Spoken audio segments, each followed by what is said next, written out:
you have to push for change, meaning being spiritual or working on yourself is not enough.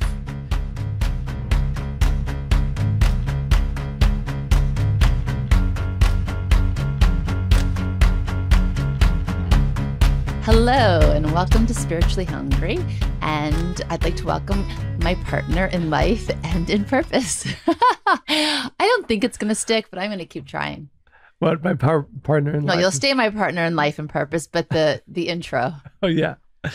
I love this. So we had something prepared for today. Yes, we were very prepared. Then Mr. Berg came with a surprise and said, let's do something totally different. Yeah, well, because... So I have no notes, no thoughts. And no you thoughts. just, well, yeah, I'm ready. I'm ready. Throw things at me. Okay, well, so as we often ask our listeners to send Also, questions. Michael made me wait for like 25 minutes to start. And so I just had some sugar. And now I'm feeling it. I don't usually eat sugar, but I was baking and I'm like, I think I'll just lick the frosting off the spoon. And that's all it took. Nice. I like you high on sugar. Yeah. So as I was saying, I ask our listeners to send us their emails, questions, and comments. We do at the end of every single episode. And we have been getting a lot of emails and a lot of stories. And there were really, well, I'm going to talk about three of them. One, I'm just going to share an idea that as we do often at the end of the podcast. I'm going to read that one first. What am I going to do? You're going to listen. But then when there are two other stories, emails that we got that I thought that deal with relationships. And I thought it would be very helpful to have the relationship expert. And I think we should call you the relationship healer. Oh, that's sweet. Address, because they were both interesting, I think. And also for our listeners, I always mention that I always have an intention whenever I do something, whenever I give a lecture. And so my intention for this, and then I have a surprise at the end. Oh, it's not that big of a surprise for you, but I think it's for our listeners. It's something which I think is just so beautiful. Surprise. Yes. So I'll begin with, intention. So my intention in this podcast is hopefully for our listeners to leave, or at least end listening to this podcast with a desire to really invest in their relationships, work on their relationships, and make them the unbelievable, at least for those who have that possibility, the unbelievable relationships that they can be. It's interesting because there are two couples that I have worked with that can't really live without each other, but they also have a hard time living with each other. The one couple, it's been about 9 years, and I'm really happy to say that they're going to make it, and they finally, after years of us discussing things, and they understood it, but they're really living it, and they're applying all of the things, the tools, the wisdom, the approach, the application to the relationship, and they're sticking to it. So that's exciting. This other couple, I spoke to the man today, and he gave me the same story after they broke up 2 weeks ago. And I'm moving on. I'm ready. There's gonna be somebody else. And now he's back to the original story of I can't live without her. We love each other so much. And I said, well, what's going to change here again? Like, you know what you need to do. And yet again, you chose not to do it. Both of them chose not to do it. But I was speaking to him, so I'll speak for, but both. Her tendency is to run when she gets uncomfortable, and his tendency is to control her as a way to feel secure in the relationship. Obviously. Which is funny, right? Because in Kabbalah, we speak about tikkun. It's like, if you had to take the two polar opposite, default tendencies and try to put them together, these were the two you wouldn't put together, right? Exactly. And so then they go to, this is our attachment styles. And I've done a lot of research on that too. And there's a lot of information out there, and there's different styles. And of course, but I think that only gets you so far. I think that gives you information about yourself and your preference and why you may tend to respond to situations in a certain way. And I think that's super helpful. But then Kabbalah comes in and it's like, okay, so what is the tikkun? Why is it that you're in each other's life or movie? What do you want to do with this information? And then after we spoke and we hung up, like sometimes thoughts just come to me. And I thought the big problem is that for this couple, but I think for most people with relationships, they put so much investment in that external relationship. And really, they're neglecting the most important relationship, which is the relationship with themselves.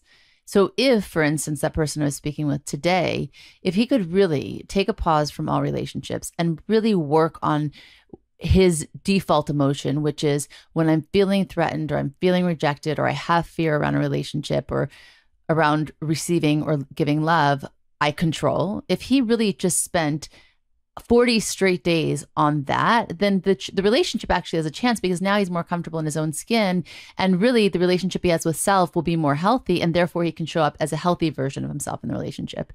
So it's always interesting for me, because it's, of course, from my vantage point, it's super clear.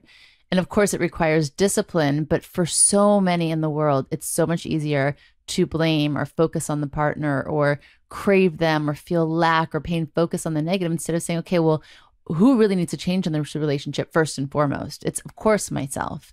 You know, like I write in Rethink Love in my book, if anybody needs to change, it's me, right? But normally we say it's you. It's never going to work that way.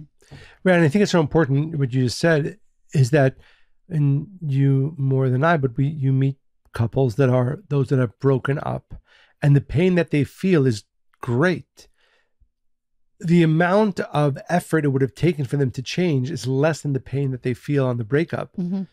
But they lose sleep, they have nightmares, they can't eat. But at the proactive work is the one that is most difficult to do. Mm-hmm. It's easier to feel great pain and not to be able to sleep is something that's happening to you. And then you react to that because you feel it so completely, versus the ego's kind of tricky. Like, no, look what she did or he did. Look, I get that. Okay, 1 second. What's your part first? And really, that's the only area of control and influence you actually have. Yeah, I think it's really important. Really important. So, like I said, I was actually reading some poetry today, and I'll share some of it later. But what I really inspires me, I'm often visual in the way I see inspiration. And in this poem, they were talking about love, or really any day, really is like this this balloon, right? That has not been blown up, and then we have the ability to make it this huge. Mm-hmm. Right? It's our choice in a relationship, in our day, whether we fill it endlessly or the way we take it in its small portion that presents itself to us, rather than investing the effort in making the day and making the relationship become the amazing relationship that it's meant to be. It's funny because I think growing up, I really didn't know what I wanted to do with my life. And I hadn't yet found Kabbalah to even get an indication of what I do with my life. But I always I was interested in people and stories and human responses and emotion. I just always, right? Oprah, just different. I was always watching things, listening to things. And also I loved romance films. And for whatever reason, during the summer, I decided to revisit some of the movies that I really frequently watched. And then I realized, and I was able to identify what kind of love it was. But of course, at the time I didn't. So, and I'm sure you haven't really seen this movie. Which one? Urban Cowboy. With John Travolta. Are you recommending it? Classic film. I think you would not like it. Okay. However, I do recommend it to everybody else. Okay. Maybe you would like it. I don't know. Let's watch it together as an exercise. Okay. But after watching that now as an adult, that was completely ego-based love. Now, how it ends, maybe it evolves into something else, but the whole beginning I hope it's a sad so ending. much I'll ego. Definitely enjoy it. Then I was thinking, ending? It's not a sad ending. Then I was thinking about, what was the other film? Because I have no notes in front. I wrote this down as an essay to write. Then there was Endless Love with Brooke Shields. You never saw that one either. Are you recommending it? I don't think you're going to like that one either. But that was about this kind of like infatuation, naive, your endorphins, the oxytocin, like you cannot live without this person. Again, how it ends or not, different story, but it's just these different kinds of love that we have, right? There are two other classic ones that I would watch all the time. There is one that has unconditional love, but it was interesting to see all these different kinds of love that exist. And that's part of the issue. You have to know where you are in terms of what your expectations are from a relationship and really what you're able to give and how you're able to show up. So many times people come to me, I want a relationship. Why do you want the relationship? And what are you going to bring to that relationship? What do you need to discover about yourself to really be able to enjoy the relationship? Beautiful. But I want to think of the other two movies. Yeah. I'll come back to Well, if they come to mind, here's a pen if you want to write down a note. No, I'll just interrupt you. So feel free. Feel free. So this first email is from one of our friends, listeners, Cecile. Dear Monica and Michael, Thank you so much for your podcast with Julie McFadden. That is Nurse Julie McFadden. That's one of my favorite podcasts. Yeah, we really enjoyed recording it. Inspired by it. Mm-hmm. Monica, your tears made me cry. Mm-hmm. Thank you for this authenticity and deep connection. I've been spending several hours per week for more than 1 year now working with an old woman with Alzheimer's disease. And I now go and spend time with her in a retirement home. Being with her in this last chapter of her life is such a lesson for me every day of courage, vulnerability, humanity, and love. Thank you, Michael and Monica, for your podcast that inspires me every week. Love from Paris, Cecile. Thank you, Cecile. You're showing up for somebody who actually really needs you, whether they can express it or not. And it's so beautiful. Beautiful. So first email with a relationship question story. And I'd love to get, of course, Monica, your input on this. Hello, dear Monica and Michael. And thank you for being such a bright light in my life for the past few months. Thank you.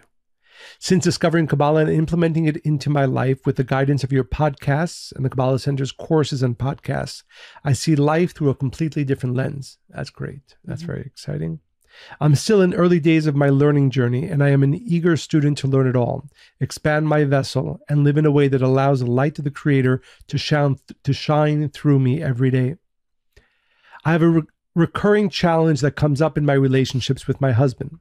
And after listening to your podcast episodes 151, 152, and 153, yes, the right ones are always miraculously suggested to me. I'm a bit confused on which path to choose.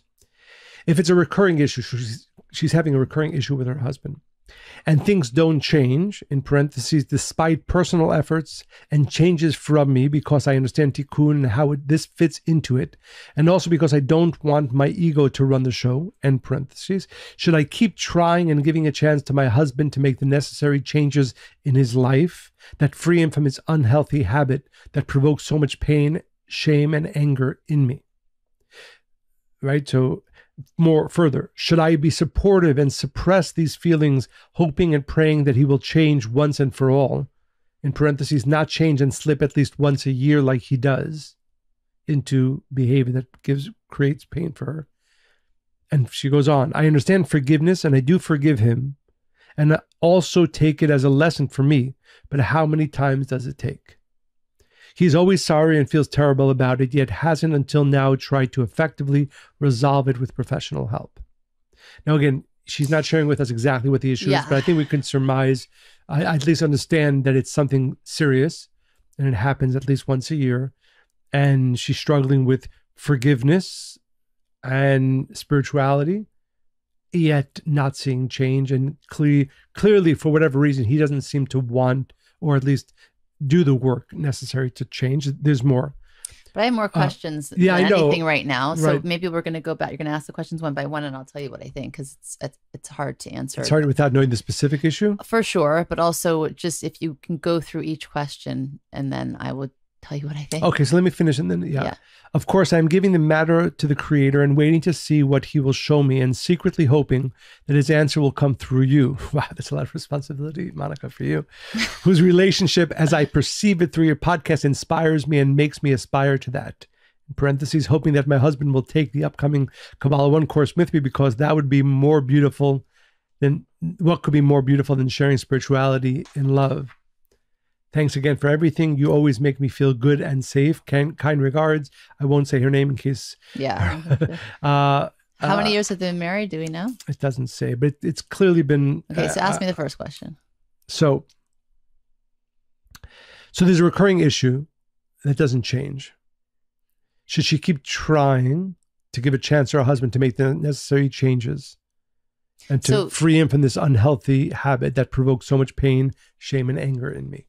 You can't free anybody from anything, but what has she tried so far? So it doesn't sound like very much. Again, please forgive us. Again, I'm not saying your name, but please forgive us if we're stating something incorrect. Then you can, of course, email us with any follow-ups. But you're right. Your point is, I think what you're saying, there's so many, there has to be a push. There needs to be clarity of like, what is this? How damaging is it to your own self-esteem, to your relationship, to himself? So let's assume. Is there a point of return? If there is, what steps are you taking individually and collectively to create the change that you desire? This is very ambiguous. And I always say ambiguous goals have ambiguous results. So let's assume, which it sounds like, that this is a significant issue and one that is not being addressed. But it might not be, though. You don't really know, but okay.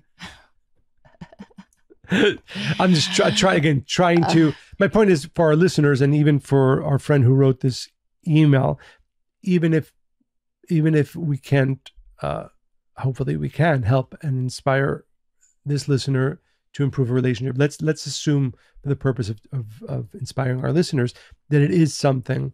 I think for me, what I'm hearing from you is that the first thing is you have to push for change, meaning being spiritual or working on yourself is not enough.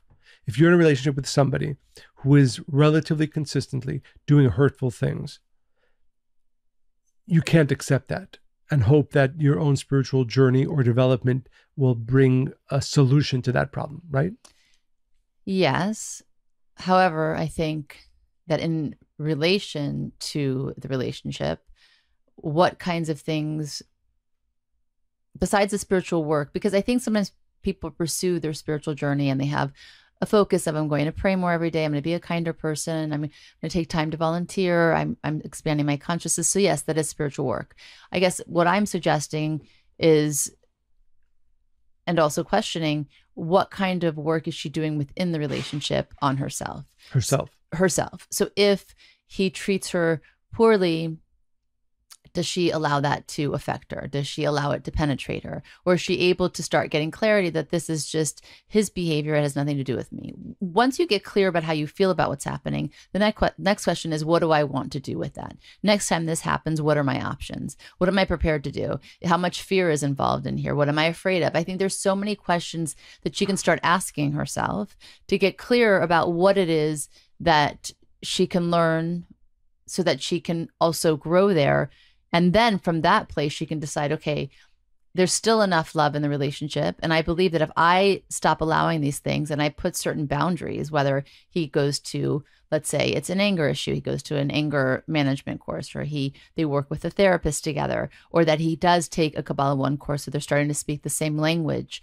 She has to know what her bottom line is. But before that, and to be able to get to that place, she has to start creating real change in terms of how she shows up in the relationship to herself, and also what she allows to penetrate her. I think that's a very important point, which I think has at least two practical action steps. So what you're saying, which is, I know I've seen it and I'm sure you've seen it, where even if the person is completely right, they're in a relationship that their partner is misbehaving, and it could be terrible or just bad, but their hurt around that or their disappointment around that is all they're experiencing and all that they do. And they can wait month to month, year to year, saying, when is he or she going to change? What you're suggesting is that no, first is actually work you can do. Of course. How is this affecting you? How are you taking it in? Are you seeing it in the case that it is only their issue? So the fact that he or she yelled at you doesn't make you feel any less about yourself, meaning you're not allowing their behavior, or at least doing the work not to allow their behavior to impede on your own well-being and your own life, right? It's what Kabbalah teaches. The question I would ask is, what's the opportunity here, and why is this for herself? I'm speaking to the person that wrote in. What is her opportunity, and why is this in her movie? And how did she allow this to start happening, or even invite it in, right? Now that might sound, wait a second, but that's not fair. I'm not condoning his behavior. I don't even know what he's doing to condone it. I'm saying that she is a part of this. And if we look at tikkun, right, and we look at why people come into our lives, maybe the opportunity, maybe she never speaks up for herself or stands up for herself. Maybe she allows people to walk all over her. Maybe she doesn't have enough self-worth. Whatever, again, she has to be able to ask those questions for herself. And when she can identify that, then she can say, okay, now this relationship, I see it now. This aspect of our relationship is giving me the opportunity to become this person that my soul wants me to actually become in this lifetime. Once she starts doing that, she's going to feel empowered. She's going to get clarity, and then you will know what's next. I think that the mistake many people make when they go to get help, whether it's a therapist or a guru or a psychic, they want to know, should I leave or should I stay? Is this the right person for me or is it not? Is it my soulmate or is it right? What we really need to look at, it's not about, I always say to people that I work with, I'm not invested in this. I don't know if you're going to stay together or you're not. Honestly, it's not even, I don't really care. Of course, I care about your feelings, but what I'm more concerned about is that you learn what you need to learn through this process and discover why it is that you came together in the first place, so you don't have to repeat this in a different relationship or in another lifetime. I fundamentally believe that. So that would be I'm really clear about that. I think again, what I think is so important about what you said is that it's also counterintuitive, and I don't think it's a message that's out there enough. Like you said, when people go to a therapist, it's about, it often, at least in the mind. Therapy is great. Yeah, of course, I think that I'm not saying anything against therapy. I should be clear about that. Of course, but the point is that the deeper step is to say, even if my partner is 100% in the wrong in their behavior, there still is something that I came into this relationship to learn. And it could be the fact, and which is a second point, which I think is really important. And I know we've spoken about this regarding another couple that I know you work with, is that often, and not to be sexist, we found this. I know there's this couple I'm thinking about now, where the wife allows the husband to be the dominant force, and then every few months, or maybe even more often than that, you can tell me, she wakes up and says, "No, I'm not. It's not okay, this behavior." But in those intervening months, she doesn't do anything to actually change. She allows that behavior, and then every few months it becomes too much, and then she forgets it. I don't know if the word is forgets, or she allows it. She becomes upset or disappointed. She talks to you about it, but she doesn't do anything to then stop it. Another 2 or 3 months go by, or 6 months, or whatever that amount of time. So the second part, I think, which is so important, is that, again, to be very clear, we're not saying that any negative behavior is ever right, but there is always something for me to be learning from it. And often the learning is, why do I allow it? Why, when we even began this relationship, I can look back and realize I was allowing it. In my masterclass, Rethink It Love, one of the parts with the couple, she gets really upset that he doesn't respect her or listen to her voice. She doesn't feel like she has a voice in the relationship. And I said, it's kind of silly if you look at it. You've given him all of your power, and then you get upset when he actually uses it. Like, you've given it over to him, and now you can't have it both ways. I think often what happens also is people have a victim response to that domineering behavior, right? That we've allowed, and it could be the male or female in the relationship, but that overpowering, that controlling. It's like, wait a second. Haven't you found that's usually the men? Yeah. Yeah. Okay. Because the women allow it.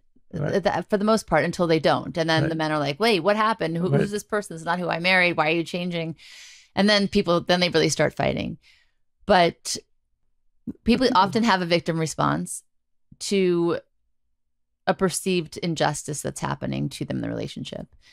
And people get confused about this because they'll look at the person's behavior and they say, well, that's wrong behavior, or that's bad behavior, and I'm not behaving bad or badly, so it must be them. They're in the wrong. When actually, that response of, I am good, they're bad, I am a victim, that is also being reactive, but just in a different way. I mean, if you look at anger or sadness, they're both the same energy. Anger is just projected outward, and sadness is pushed back inward. It's the same frequency. I think you were really eloquent in saying that. I really hope our listeners I didn't finish my train of thought. Sorry. Michael. Okay, I'm gonna get another nasty email from one of our listeners that I keep cutting off. And I shared this in a talk last year, and that there was a period of time where there were 2 more people, but 2 very prominent ones who were really going out of their way to be really cruel to me. Mean, like, so much so that, and I didn't realize this until last year fully, that I became very what is it, insular? Is that the word? I became very insular. I turned in, I'd walk in a room, I'd get very quiet, and people started to misread me or judge me. Like, oh, Monica isn't very friendly, or Monica doesn't like to talk to people, or Monica doesn't make friends. I only realized that my being on guard, right? My protecting myself I'm not going to get hurt, and look, they're really wrong. Look what they're doing. I'm not going to let anybody touch me, was an ego response. It was also a victim response. So yes, were they wrong? 100%. But I never thought that I was wrong. Only until years later, when I had enough space from the situation and from them, it's like, wow, I could have handled that very differently. I could have just realized that not everybody in the room hates me, or not everybody in the room is speaking badly about me. There's so many people that want connection. And instead, I really closed myself off for years. And when I had that epiphany, I said to myself, I'll never do that again, no matter what situation I find myself in. But I think that happens a lot in relationships as well. Yeah, I think that's, again, so I think it's so important. I really hope our listeners hear this, because I think, again, all of us can learn from that, even if it's not in extreme situations. I think that response, that victim response, even when the problem I was is right, though. You're right. Exactly. Exactly. But that, and our friend here who's emailing us about her, I'm sure she's right and her husband's wrong. Yet, what are you missing out on in life because of how you're responding to it? Right. Even if you're not yelling, even if your behavior is stellar compared to his behavior, what opportunities, what points of connection, what parts of your day are not filled of joy because of that situation or because of the relationship? And I think the second part as well is that maybe you don't stand up every once in a while and actually make the point of his misbehavior to him, is because you're the victim. And if you're the victim, then why is it your work? When actually it is part of your work to stand up for yourself and say, confront, right? Rather than standing up for yourself might be leaving the room or not engaging in behavior or conversation or an exchange until you feel like it's at a higher level, right? There's so many options. But I think some people it's confronting. For other people, it's not confronting. Right. The situation, the person I was thinking about before, and also I think our listener who's emailing. Oh, you're talking about the other person. Yeah. The other couple. That other couple. But also I think for our friend who's emailing us, I think there probably are, I would venture to guess, opportunities for them, or actually the necessity for them to make this point more often than they do. And maybe one of the reasons they don't is because they feel that they're the victim, they're in the right. Why is it their work to do it? But if it's happening year after year after year, then you have to be learning, what is it that I can do? It doesn't, by the way, it doesn't mean that the husband's going to change. It doesn't mean the relationship is going to last, but it does mean that there's still in the relationship for you to learn and to change from, if not for this relationship, for the next one. Right. And by the way, I would say that you're also, and maybe this is an inspiration, you're also possibly stealing from yourself an amazing relationship by not having that confrontation. Right, I'm like the couple I think we were mentioning before. I think, again, you don't know, right? You don't know what hasn't been done. But would she be creating a much better relationship if she took the opportunities? Not doesn't mean every day, all the time, but more opportunities to speak genuinely, vulnerably about their unhappiness from the controlling type of relationship that they're in. And maybe not doing that over time, steals the relationship from what it can be. Yes, but first, before people can do that, they have to have that conversation with themselves and be okay with it. I think that it's a big stretch for people to go from never speaking up, and they've assigned that person to be overbearing and the dominating one, and then they've assigned themselves to be the one that's going to be, the victim, really, for lack of a better word, and then to expect to take the leap. Now I'm going to confront. No, you have to have an honest conversation with yourself about where you're really at in the state. Get comfortable with that. Start to accept that that's reality. And then eventually from that place, you can communicate it. Right. Really important. Really important. You mentioned your masterclass, and it's a good time to remind our listeners to pause the podcast right now. If you haven't yet, go to Kabbalah.com, register and watch Monica's two master classes. One of mine, and we have many others from our other teachers. I think you'll find it very inspiring. So make sure you go to Kabbalah.com and register for all the master classes. So now this second story is more extreme. And well, let me know what you think. So, and she specifically asked for us not to mention her name, and we won't. Hi, guys. Really love your podcasts. I am all new to Kabbalah. They have helped me immensely recently during what has been most definitely the worst period of my life. Please change my name if you use it, and some details about the story if you don't mind. So So, short version, I am married and have been with my husband for a long time. We have some great friends and a number of children between us. I have always been at the heart of our blended family. However, being honest, I have had feelings for one of our friends for years that I've pushed down. Yikes. 2 years ago, I was diagnosed with a brain aneurysm. I was shocked, scared, and worried about my mortality. It made me think maybe the life I was living wasn't making me feel full. My dog died, and I decided to leave my husband and be honest about my feelings for this other person. Since then, my life has imploded. Friends have fallen out with me. My children, has fallen out. Our children have fallen out with me, and many other numerous friends. I have taken full responsibility for what I did and know that there must be some learning here. I feel like a very strange series of events led me to this place. I have been so sad for the last year and a half, and I'm really trying to believe this has happened for me and it is supposed to be this way. But none of it makes sense. I have left a pretty perfect life. I just felt so empty inside. I have had wonderful support also from my family. I'm trying desperately to pull myself up. I am riddled with guilt, shame, and sadness. Please, could you explain how I can use Kabbalah to help me through this? I would be deeply grateful. I've been trying to reconnect to the light, the Creator, which has really helped me. Please keep putting out your brilliant content. It's really a lifesaver for me. Has this all happened just how it's supposed to? If so, how come I am nowhere near as happy as I used to be? First of all, I'm so sorry for your pain and for where you find yourself in life. It's interesting. I think it speaks to what we said earlier. Sometimes when we get really scared and we don't process what's happening, we get reactive to change. I have to change something. I'm running out of time. What kind of life was I living? And we don't fully look at the life we had or how we really felt. Maybe there were things that made her unhappy, things that she wanted to change, but it seems like she reacted to fear because of the health situation.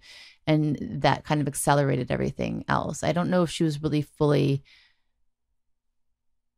thinking clearly with all parts of her being. So first and foremost, forgive yourself. There's no sense in feeling shame or guilt or sadness because that's just a dead end. And I worry that you'll stay there. Instead, if you feel like you made a mistake, that's okay. We all make mistakes. The question is, what do you want to do with that? So my first thought is, I don't know really what steps she took when she left, et cetera. We don't know any of the details. I would say if you feel like you made a mistake in leaving your husband, is there a possibility to reconcile? And if you feel like there is, I would do everything in my power to do that. I wonder if she's even tried. Maybe she gave up already without even trying. So I think there's something there. And then, yes, trust that where you find yourself is where you need to be. But the question is, what do you want to do with it?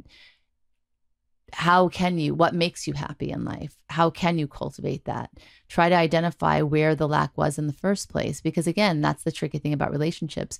We often turn to the people we love the most and we say, oh, it's your fault I'm unhappy. When really it probably was something else, something internal that she needed to work through. But we often think if I change my partner, if I change my lifestyle, if I change where I live, if I go across the country, then I'll be happy. And it's kind of like we're chasing happiness instead of choosing it. And that's really the spiritual work, but it's never, ever too late. And I would do those things. I would go back and see if I could repair, certainly also repair the relationship with yourself and find what lights you up. Yeah, I think, again, you touched upon, and maybe I'll just expand slightly on a few really important ideas. And again, I hope this inspires not just this one of our listeners that emailed about her situation, but all of us. And I think one of them is in relation to what we were talking about before. Almost every single one of our relationships has so much more that it can fill us with than we're currently extracting from it. And I think a lot of it has to do with spiritual work, internal work, like you said. I can think of a number of couples that you and I know, some of whom you've worked with, that they came to spirituality not really because they were unhappy in their relationship, even though they were not satisfied in their relationship, but the work that they did on themselves, the spiritual work that they did, actually brought them back to great appreciation for the relationship. And now they have an amazing relationship. So they came for spirituality, but it actually transformed their relationship. Mm-hmm. So I think that idea, and I often say that, we've mentioned this before, I don't know how you can have an amazing relationship without continual deep spiritual work. So that would be the first inspiration I think any one of our listeners can take from our friend who's sharing with us. That every single relationship, whether it's with your spouse, whether it's with your children, whether it's with your friends, there's so much more available. Just think about that balloon that's not blown up. Mm-hmm. So much more expanse for you to discover, and doing that internal work, awakening appreciation, I think really will allow you to extract that. As you were saying, I was thinking also just to be careful not to get into the mindset that I was happy before with my life then, and now I'm unhappy with my life now. So it's like people often go, this is before and this is after, and they don't see that it's like Morton's fork. Those aren't the only two paths, not before and not after. Forge the new path that you want. There's always so many other options if you realize that and you look for that. I think so many times people get stuck. They make a mistake. They feel they've made a mistake, and they just keep ruminating about, oh, if only I was back there again. If only I hadn't done that. Again, that's a sad place to stay, and it's not really the point. And to your point, it won't allow you, right? That energy that you give to your past won't allow you to create the amazing present and future that mm-hmm. you need and that you desire and that's available for you. So therefore, I think, and something you speak about a lot, right? And I think related to what we just said, it keeps the fact that people don't forgive themselves and hold on from something for 20 years ago. They feel they made a mistake. For the mistake they feel they made. They punish, like, I don't deserve happiness, or I don't deserve these good things. I shouldn't even desire this because look what I did. So many people do that. And I think it's so important to know spiritually, it's a spiritual law that if you're investing energy in self-flagellation and not forgiving yourself, you're actually taking the energy that you're supposed to manifest as new, and a new life and a new blessing. So it's so important. Again, even if you, like, to the point, forgiveness isn't when you were right. Forgiveness is especially when you were wrong, even if you were 100% wrong. None of us are ever 100% wrong. Yeah. But forgive yourself mm-hmm. for that as well. And that is what will allow you to create the new life that you want. The third thing, which you did touch upon as well, but I think it's such an important spiritual teaching. Even if what we did was wrong, where we find ourselves is where we need it to be. So even though it doesn't make any sense, right? She thinks she blew up her life, and now she's in a place where everything is, or at least many things are not. And again, this is deep spiritual work. But if you can come to the point, or at least begin meditating upon the fact, where I find myself today is from the light of the Creator. How I got there, I need to learn. Maybe I didn't get here in the right way, right? Now, you just imagine, a person who's trying to get from point A to point B, driving from, their home, trying to get to somebody else's home, and they make all the wrong turns, right? But eventually they wind up, it might take them an extra half hour, an extra hour to get to their friend's house, but they get there. Now, it's true, you could have taken the direct route and found yourself at your friend's house, taking a half an hour less. But if you accept the spiritual law that where you find yourself is where the light of the Creator wanted and needed you to be, it starts removing a lot of that guilt about why am I here?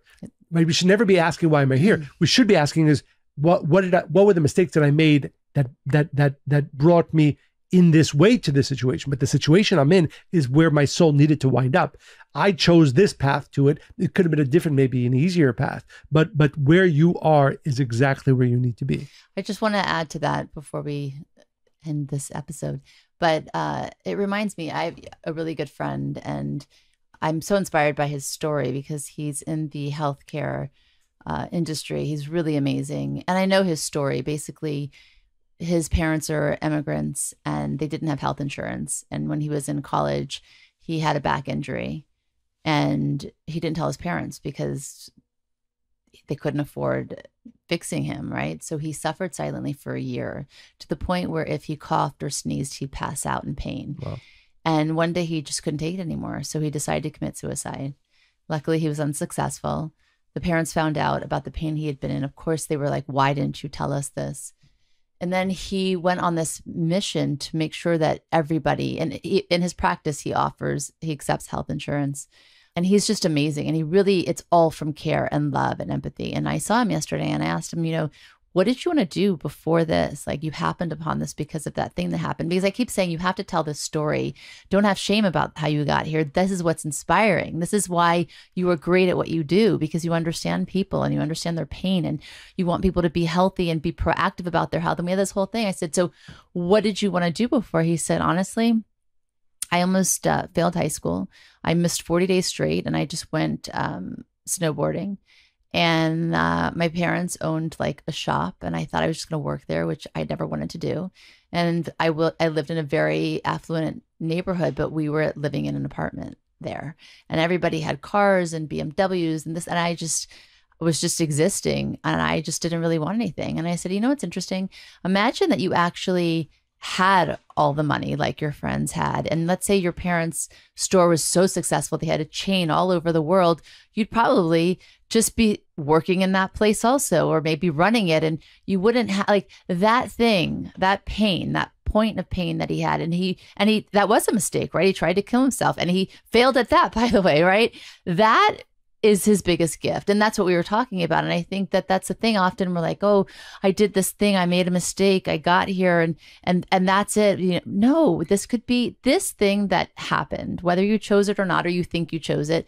Where you find yourself right now could be the making of you. And really it could be the reset for the life you're supposed to live, whatever that looks like, whether it's the same people, your husband involved in it or not. And I think that's really the way to go forward with this. I think it's so beautiful. And I think, again, for all of our listeners, that should be an inspiring idea that exactly where you are, even if it looks bad, there's actually an unbelievable opportunity for you from here. So I want to wish for all of our two friends who listeners who emailed us about their relationship, and all those in the world that have that exact same issue, because believe me, there are so many people who are experiencing exactly your story. Right. So I know and I hope that these stories and what we shared around them inspire our listeners to invest, appreciate, and grow any and every relationship that you have.